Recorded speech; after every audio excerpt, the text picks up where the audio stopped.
Hello, in this video I'll show you how to sum the top 3 scores for each player and then summarize them and then show us the winner. So let's use our sum.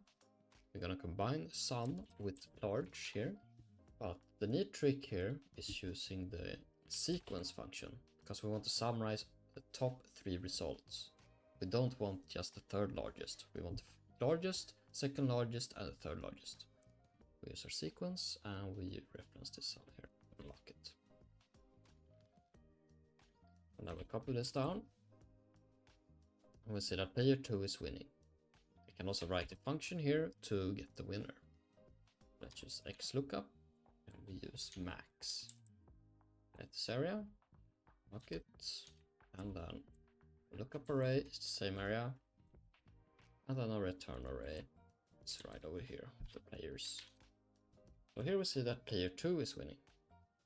And we can change our results. For example, let's say if player 1 got 47 points, then player 1 wins. Okay, so this is an example on how you can use a large function with the sequence function in order to get the winner for each player here.